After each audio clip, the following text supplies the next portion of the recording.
Sumo निंगी को ये कह के चला गया था कि हुआ के साथ तुम्हारा कोई भी लेना देना नहीं है, वो सिर्फ मेरा बेटा है। तो अभी निंगी सुमो की फोटो के साथ बातें कर रहा है कि हुआ मेरा बेटा है, तुम ऐसा कैसे कह सकते हो, क्योंकि निंगी और हुआ एक जैसे दिखते हैं। निंगी ने ये तय किया कि सुमो मैं फिर कभी तुम्हें हर्ट नहीं होने दूंगा, मैं तुम्हें वापस पा के रहूंगा और मैंने जितने भी बुरे काम किए हैं उन सब की भरपाई करूंगा। हाँ, जितना उससे हर्ट किया है उन सब की भरपाई तो फिर करनी पड़ेगी। तभी उसकी सेक्रेटरी अंदर आई कि प्रेसिडेंट निंग कोई आपसे मिलने आया है।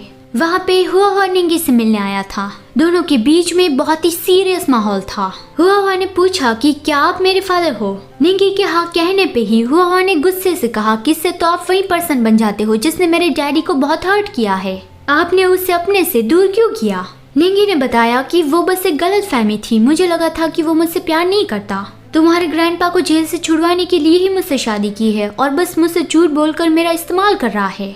लेकिन फिर बाद में मुझे पता चला कि ऐसा नहीं था, वो मेरा इस्तेमाल नहीं कर रहा था और वो मेरे पैसे भी नहीं चाहता था। तुम्हारे ग्रैंडपा ने उसे कहा था कि वो मुझसे दूर रहे, लेकिन तुम्हारे ग्रैंडपा की बात ना मानकर वो फिर भी मेरे पास आना चाहता था। ये सुन के हुआ ने चिल्लाया कि तो फिर जब वो प्रेग्नेंट थे फिर भी आपने उसे अपने पास क्यों नहीं रखा, उसे अपने से दूर क्यों किया। निंगी ने बताया कि तुम उसके पेट में थे, वो बात तो मुझे पता ही नहीं थी और उसमें भी मेरी ही गलती थी, मैंने उसे कभी मुझे बताने का मौका ही नहीं दिया, नहीं तो फिर कभी मैं उसे दूर करता ही नहीं।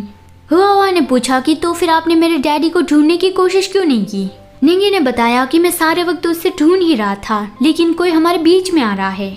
मैंने पूरी दुनिया छान मारी लेकिन मैं उसे नहीं ढूंढ पाया। मेरे पेरेंट्स के साथ मेरी बहस चल रही थी, मैं जानता हूँ कि सुमो ने वही सुन लिया होगा। उस वक्त मैं हमारे रिश्ते को खत्म करना चाहता था, क्योंकि मैं तुम्हारे डैडी के साथ एक नया रिश्ता शुरू करने वाला था और वो रियल वाला होने वाला था, फेक वाला नहीं, जिसमें कोई भी कॉन्ट्रैक्ट शामिल ना हो, जिसमें सिर्फ हम दोनों हो और हम दोनों की मर्जी भी हो। हुआ ने कहा कि एक आखिरी क्वेश्चन, क्या आप मेरे डैडी से सच में प्यार करते हो। निंगी ने कहा कि हाँ, मैं उससे बहुत ज्यादा प्यार करता हूँ और वो सुमो की फोटो से कहने लगा कि मैं हमेशा तुम्हारे साथ रहूंगा, जब तक तुम मुझे माफ नहीं कर देते और पूरी तरह से एक्सेप्ट नहीं कर लेते तब तक मैं तुम्हारी देखभाल रखूंगा और तुम्हें प्रोटेक्ट करता रहूंगा, ताकि इस तरह से जितना मैंने तुम्हें परेशान किया है उन सब की मुझे सजा मिल जाए। वो सुनकर हुआ इम्प्रेस हो गया कि हुआ आपको इस बात से मुकरना नहीं है, आप हमेशा मेरे डैडी को खुश रखना, उसे कभी हर्ट मत करना।